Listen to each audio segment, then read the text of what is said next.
Sarfat.com.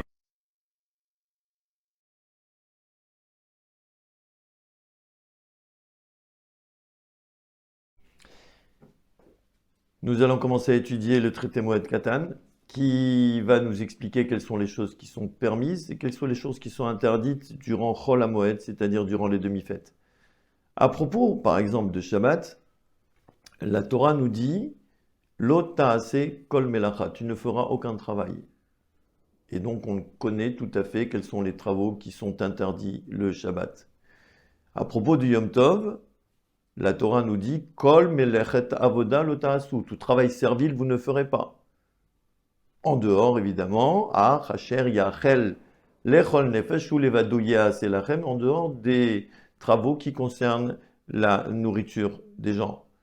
Mais à propos de Chol HaMoed, il y a une interprétation des Chachamim d'un pasuk de la Torah que l'on va expliquer un peu plus tard.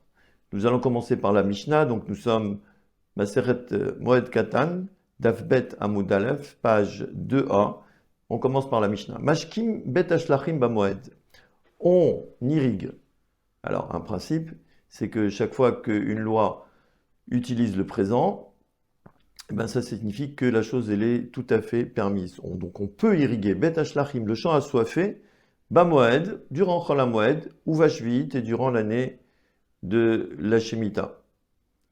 Ben mimayan shiatsa mitechila, que ce soit d'une source qui vient de jaillir, ben mimayan shelo yatsa batrila, ou que ce soit d'une source qui ne vient pas de jaillir, c'est-à-dire une source qui a déjà établi son lit.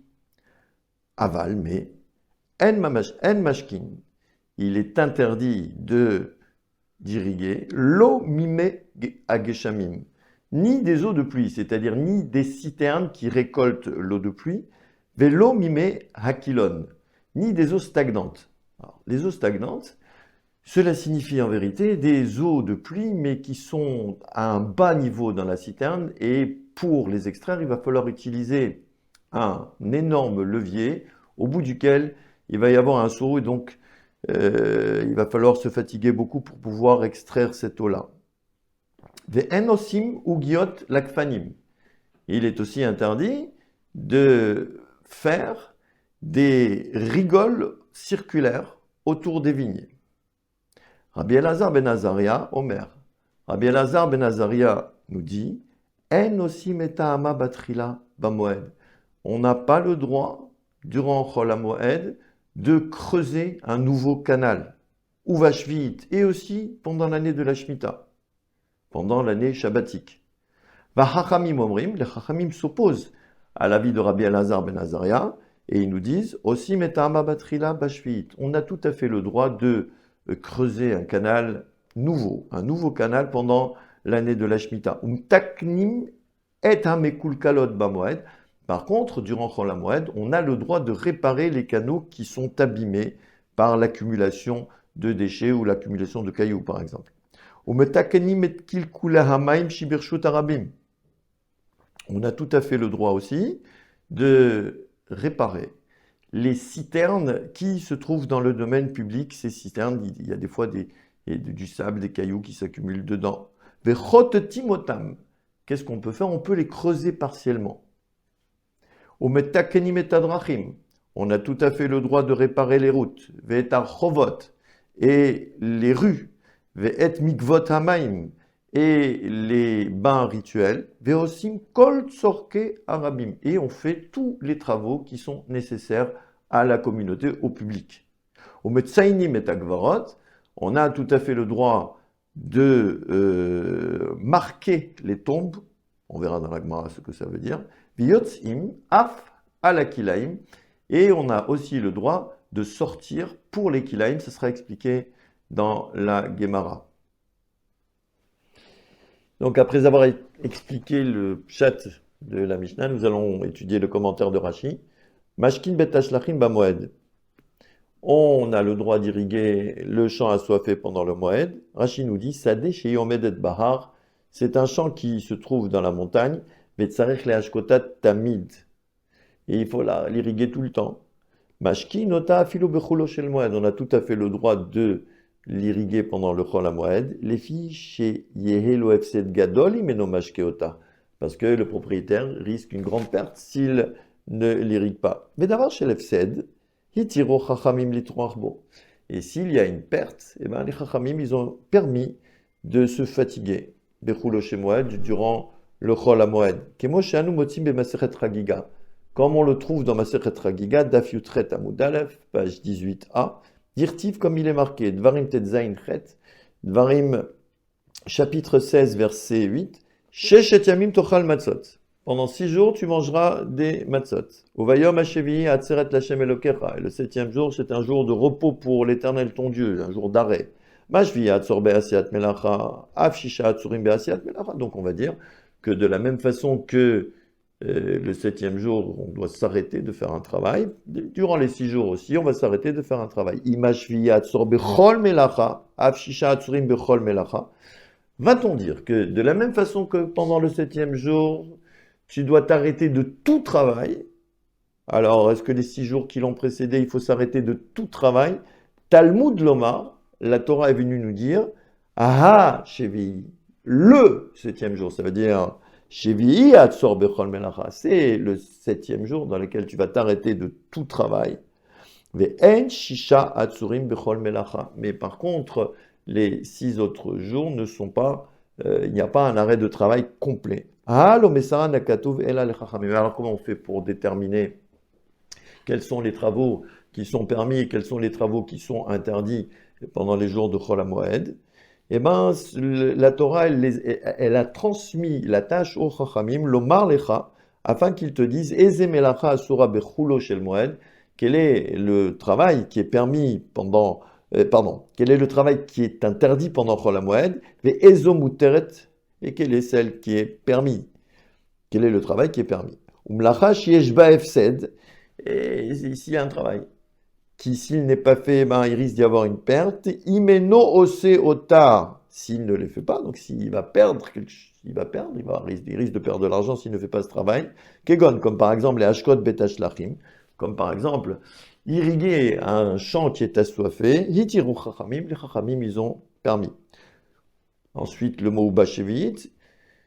Rashi ne comprend pas comment est-ce qu'on peut en vérité creuser un canal pendant l'année de Shvi'it. Rashi nous dit, Mefaraj Bigmara, c'est dans la Gemara qu'on va nous expliquer qu'est-ce que ça veut dire creuser un canal pendant l'année de Shvi'it. Mimayan Sheatsa Batrila, d'une source qui est sortie, qui vient de sortir. De Arshav Matril Linvoa, c'est maintenant qu'il commence à couler. Sheadain Loechezika Darkal, le chemin, c'est-à-dire le lit de la source n'a pas encore été établi. Ben Mimayan chez Yatsabatrila, ou que ce soit d'une source qui n'est pas sortie, qui ne vient pas de sortir, et là, Mayan, Novea, Mizban, Merubé, mais en vérité, il s'agit d'une source qui coule depuis un temps qui est long. Avalomime Geshamim, mais pas des eaux de pluie, Mishum de Idbe Tircha Yetera, parce qu'en vérité, il y a une fatigue supplémentaire, c'est une grande fatigue, Kedem Faraj Bigmara, comme ce sera expliqué dans la Gemara.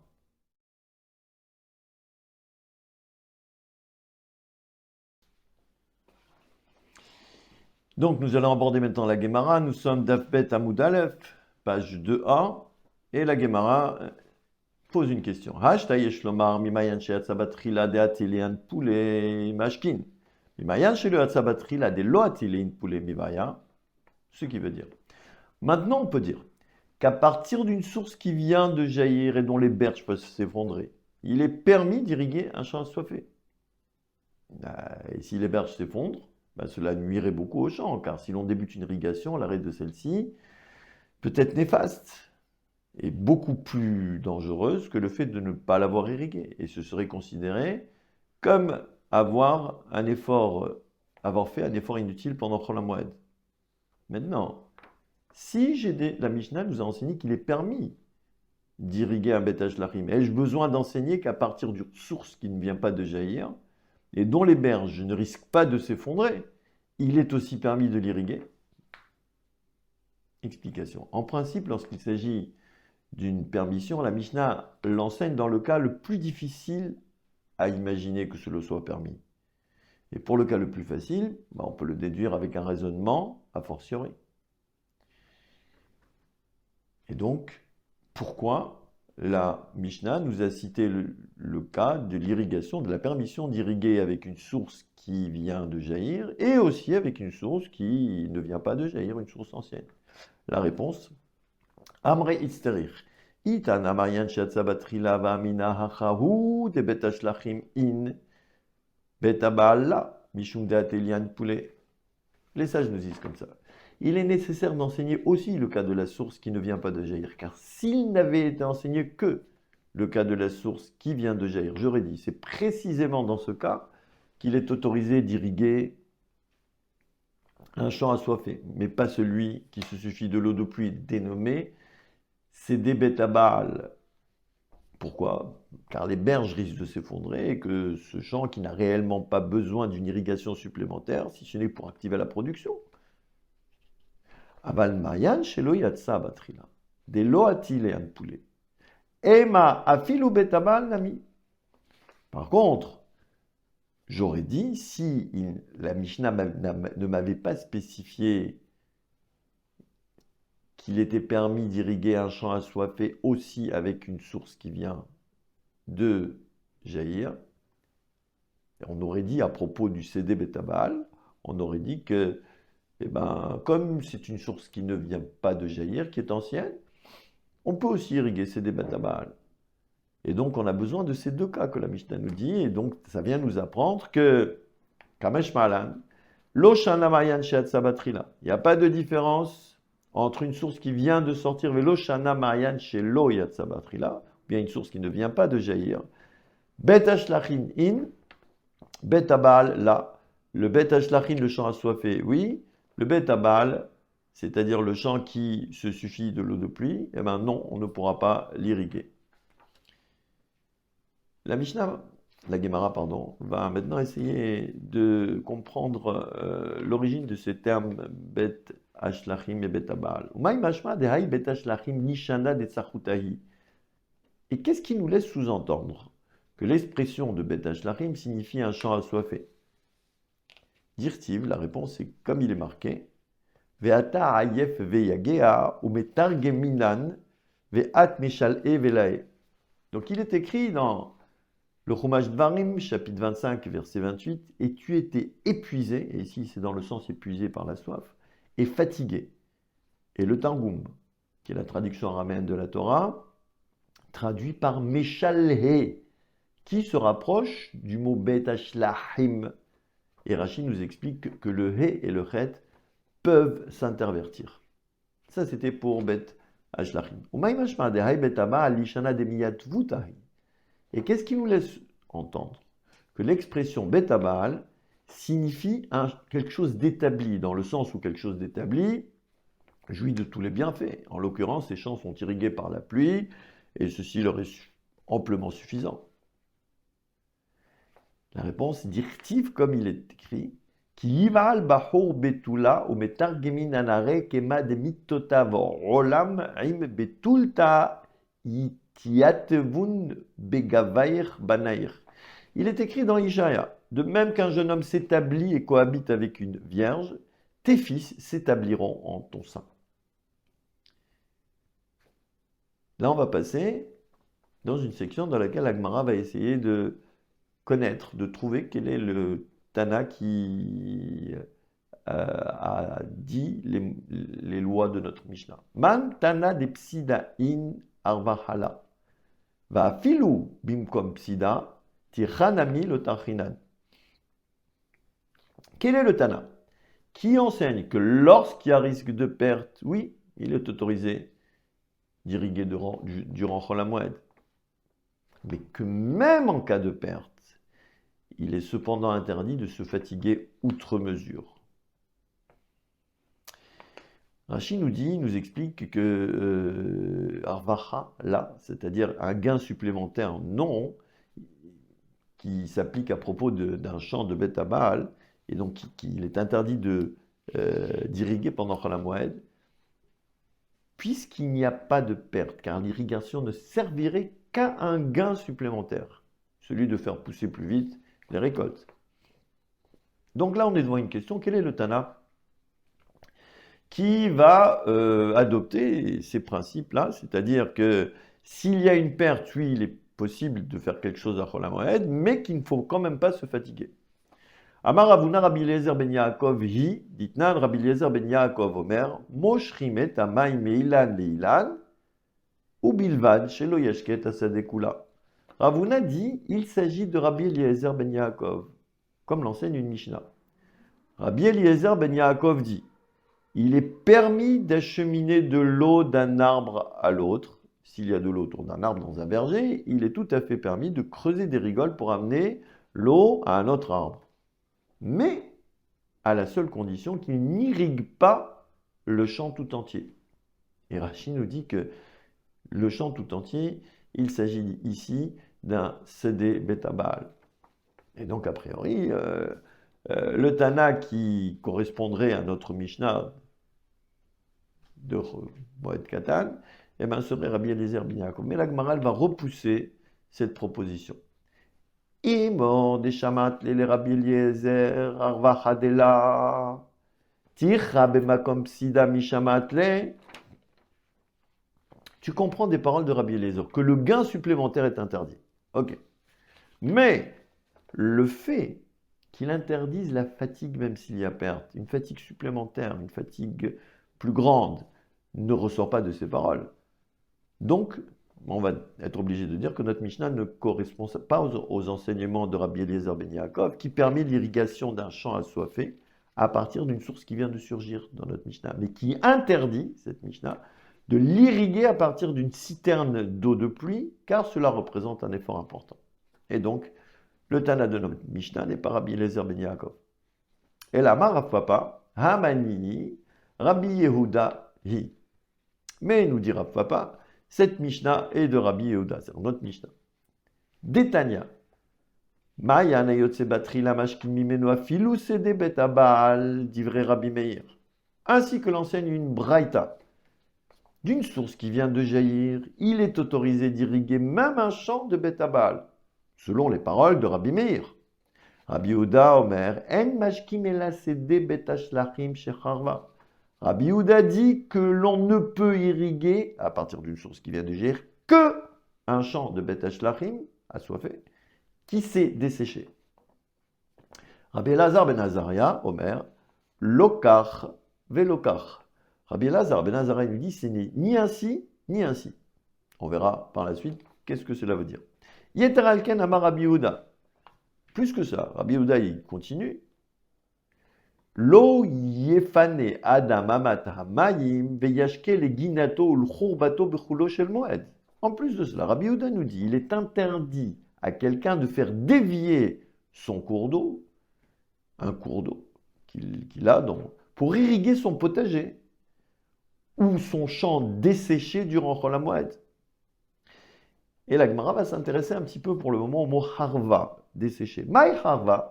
Il est macharva mamash la amali de mashkila. Amarabe shecharva mimayan ze veyatsala mayan acher. Donc que signifie dessécher? Si l'on dit vraiment dessécher, à quoi bon tenter de l'irriguer? Rachid nous explique que le terme dessécher dans ce sens signifie un champ qui est devenu totalement inculte et donc c'est un dommage irréparable, il n'y a aucun intérêt à l'irriguer. Abaye dit, pour expliquer les termes de la Braïta, que cela signifie que la source originelle s'est tarie et qu'une nouvelle source a jailli. Rachid nous explique que dans un champ qui était irrigué par une source, qui s'est tarie par la suite, si l'on ne l'irrigue pas de nouveau, la perte serait importante. C'est pour cette raison que Rabbi Yehuda permet d'irriguer si une nouvelle source jaillit. Ceci ne nécessite pas d'efforts importants. Par contre, on le rappelle, il est interdit de le faire à partir de citernes d'eau de pluie ou en puisant avec un kilon, c'est-à-dire les eaux stagnantes dans les citernes. Et donc, il faut utiliser le grand levier comme on l'a expliqué dans la Mishnah. Car cela représenterait un effort important et prohibé durant Chol HaMoed. Maintenant, la Gemara va nous expliquer un petit peu la vie de Rabbi Elazar ben Azariah. Rabbi Elazar ben Azariah omer, lokar velokar, loshana harev, mayana, lo veloshana harev, lo harev mayana, mayan shatsa betrila, lo. Rabbi Elazar ben Azariah dit, ce n'est ni ainsi ni ainsi. Il n'y a aucune différence entre le cas où sa source s'est tarie ou non. S'il s'agit d'une source qui vient de jaillir, pour Rabbi Elazar ben Azariah, c'est non. On ne peut pas irriguer à partir de celle-ci. Donc, la Mishnah, a priori, correspondra à l'avis de Rabbi Yehuda. Mais la Gemara va rejeter cette hypothèse. Umimai, dilmat kan lokama Rabbi Yehuda betashlachim in, betabal la, ella mayan shatsabatrila. Et d'où peux-tu conclure ceci, que la Mishnah correspond a priori à l'avis de Rabbi Yehuda? Peut-être que jusqu'à présent, Rabbi Yehuda pense que la permission d'irriguer un champ assoiffé et l'interdiction de le faire pour un champ de bétabal, un sadé bétabal, concerne le cas d'une source qui vient de sortir, d'Ilma Ati, Léan Poulet, et là nous sommes passés au Davbet à Moudbet, à la page 2b, d'Ilma Ati, Léan Poulet, parce que on a peur, on craint que les berges ne s'effondrent. Aval, mais Mayan shelo yatsa batrila, des loatil in poulet, afilo betabal nami. Mais peut-être que, en vérité, s'il s'agit d'une source qui ne vient pas de jaillir et dont les berges ne risquent pas de s'effondrer, peut-être que d'après Rabbi Yehuda, il serait permis d'irriguer même un champ de bétabal. Et c'est ce qui ne correspond pas au terme de notre Mishnah. Et la Gemara pose une question. Imken matnitin aman tirmeya. Dans ce cas, mais à qui attribuerais-tu la Mishnah? Puisque ce n'est ni Rabbi Eliezer ben Yaakov, ni Rabbi Meir, ni Rabbi Yehuda, et ni Rabbi Elazar ben Azariah. Et la Gemara finit par répondre, Ella les Rabbi Yehuda, loshana mayan shatsa batrila, veloshana mayan shelo yatsa batrila, bet ashlachim in betabala. Mais en vérité, on va dire que la Mishnah est attribuée à Rabbi Yehuda et que l'avis de Rabbi Yehuda est le suivant. Il n'y a aucune différence. Qu'il s'agisse d'une source qui vient de jaillir ou d'une source qui ne vient pas de jaillir. Le Bet Ashlachim, le champ assoiffé, oui, on peut l'irriguer. Et Bet Abal, non. Et le champ qui, lui, se suffit des eaux de pluie, ce n'est pas permis. Et maintenant, si on se demandait, mais pour quelle raison la Braïta ne traite que du cas de la source qui vient de jaillir, sans exprimer l'avis de Rabbi Yehuda dans cette source et l'interdiction d'irriguer un sadé Bet Abal? La Gemara répond, Aïde katane, mayan sheatsa batrila, leodiacha kocho de Rabbi Meir, de afilu mayan ayotse batrila, mashkim mimenu afilu sede abal.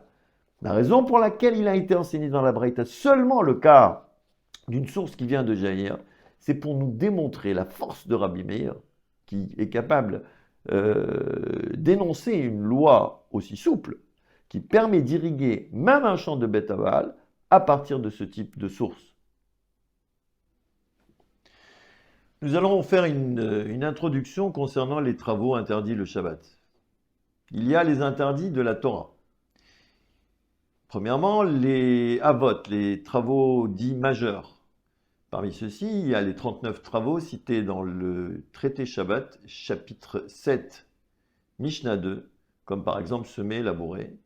Ces travaux ont été classés et déduits par les sages à partir de tous les actes qui ont permis la construction du Mishkan, le sanctuaire.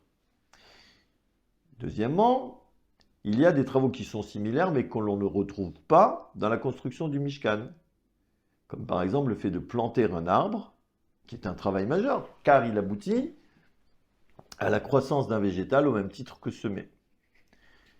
Deuxièmement, il y a les tuldot, les travaux dérivés, qui ressemblent par leur exécution aux travaux majeurs.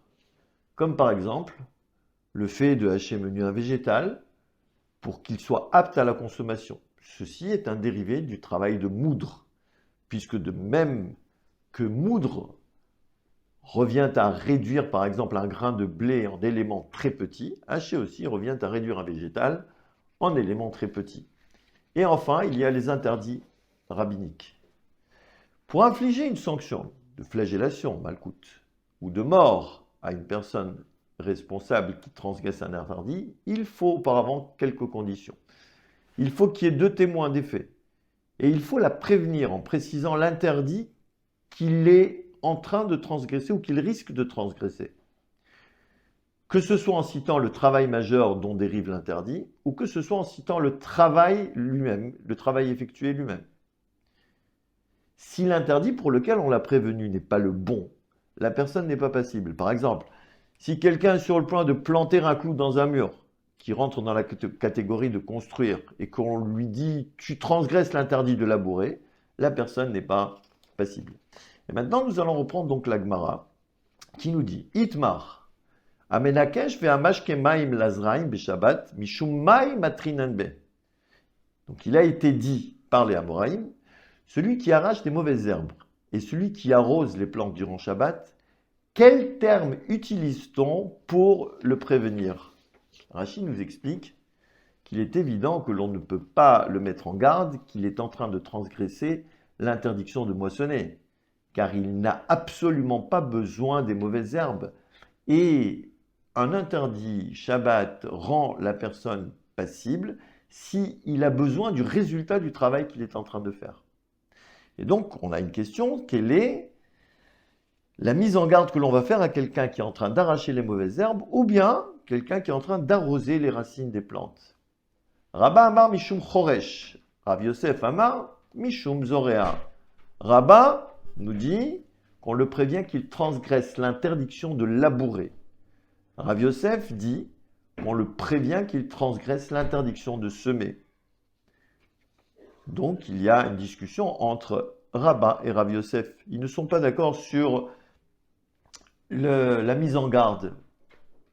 Amar Rabba. Rabba dit Kevati didi mistabra. Ma darko shel choresh le rapouye hara. Hainami me rapouye hara. Rabba dit mon approche est la plus logique. Car de la même façon que celui qui laboure ramollit le sol, celui-ci aussi ramollit le sol en arrachant les mauvaises herbes ou en arrosant les plantes. Amar Rav Yosef, Kevati didi mistabra, ma darko shel zorea letzamuche pera, achanamim matzmar pera.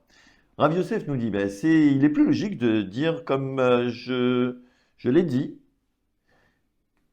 de la même façon que quelqu'un qui sème, il fait pousser des fruits. Pareil aussi, quand il arrache les mauvaises herbes, ça va favoriser la pousse des autres fruits. Donc, il y a une discussion entre Rabba et Rav Yosef à ce propos.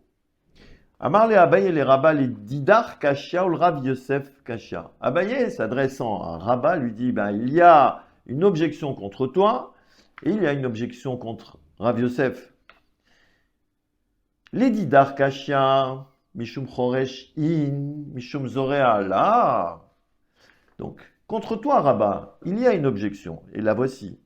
Si on le prévient qu'il laboure, oui, effectivement, ce sera une bonne mise en garde. Mais par contre, si on le prévient qu'il sème, non, ce ne serait pas une bonne mise en garde. Donc, Raji nous explique que la question ici est la suivante. Ça veut dire en arrachant par exemple des mauvaises herbes ou en arrosant les plantes, il ne ferait qu'une seule faute, alors qu'en fait, en arrachant les mauvaises herbes ou en arrosant les plantes, il ramollit d'un côté la terre et d'un autre côté, il facilite la croissance de ces cultures que les mauvaises herbes empêchent de pousser, ou bien que l'eau, elle va permettre la croissance des cultures. Les Rav Yosef Kashia. Et il y a aussi une question contre Rav Yosef. Mishum Zorea In, Mishum Choresh la. Contre Rav Yosef, il y a aussi une objection. Si on le prévient qu'il sème, oui, ce sera une mise en garde, mais par contre, si on le prévient qu'il laboure, non, ce ne serait pas une mise en garde. Et si tu dis que chaque fois qu'il y a deux fautes qui sont commises simultanément par une même action, il n'est passible que d'une seule sanction, et donc cela voudrait dire qu'il n'y a pas réellement d'objection contre Rabba ou Rav Yosef.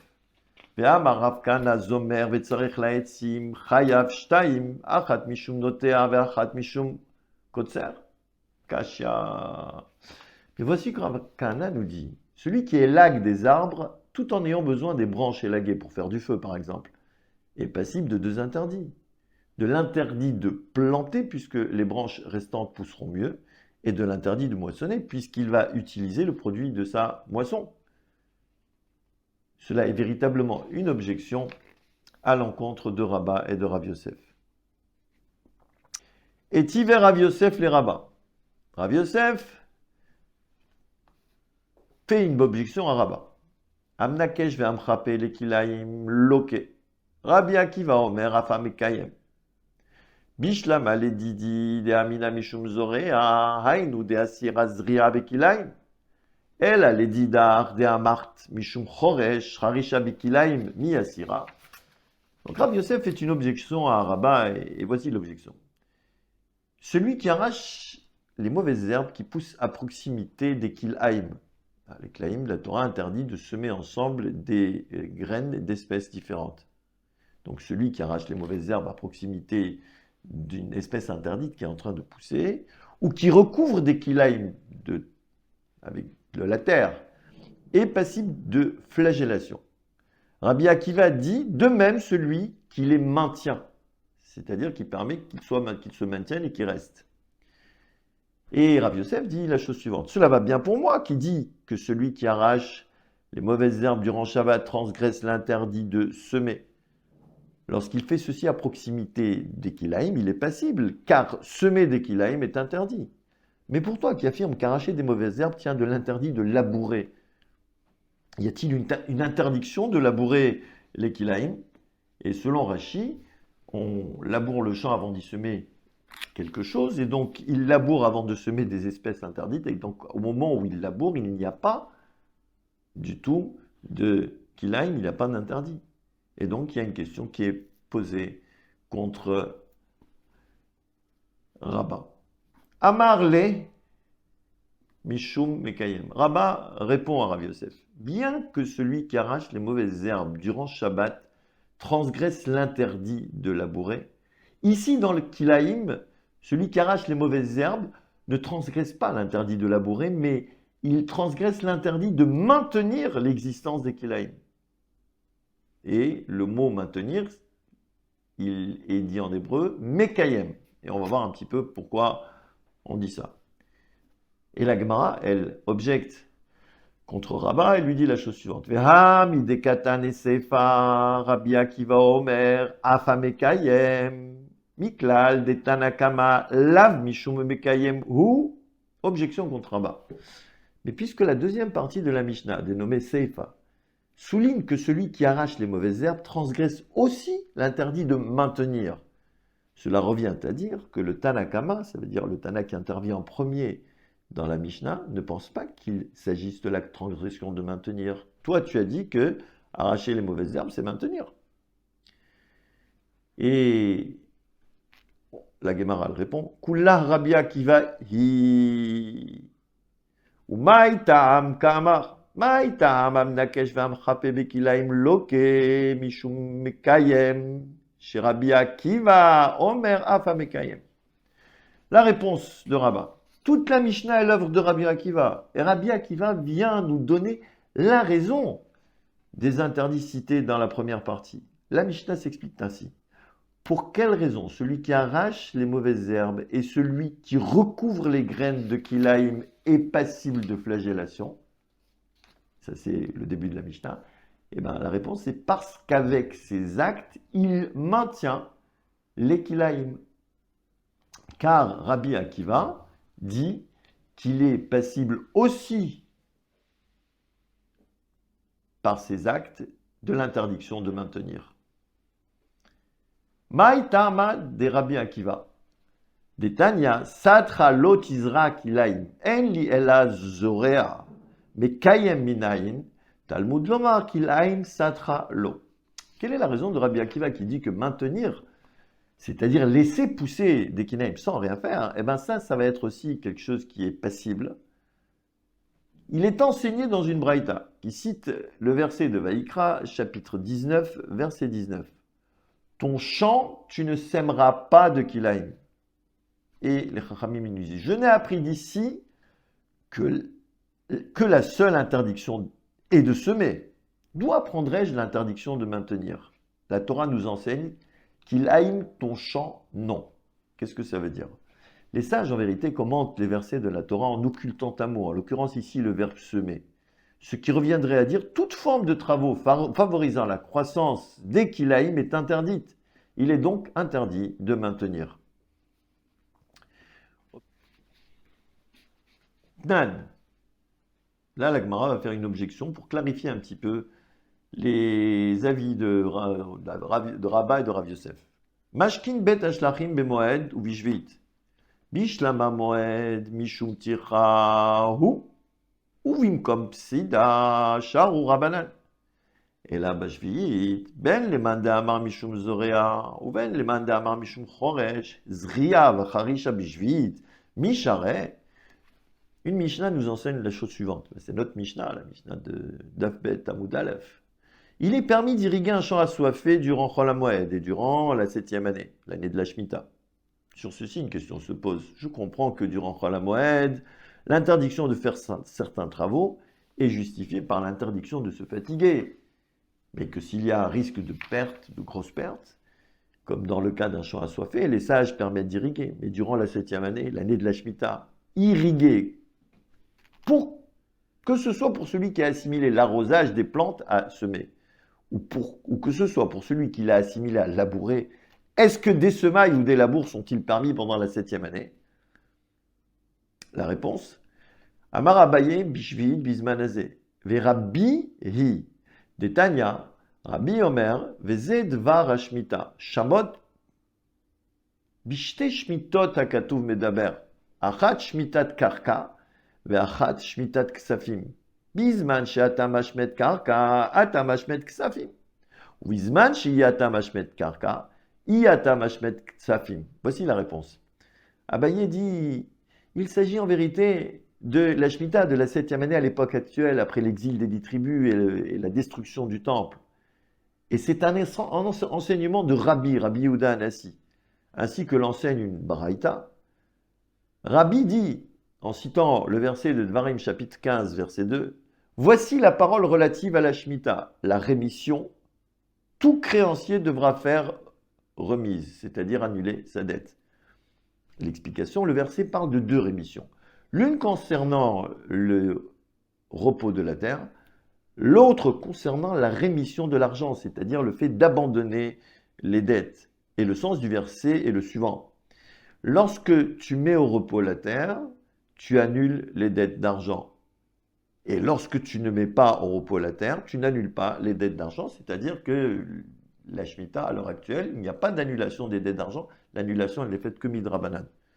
Et Rashi nous explique la chose suivante.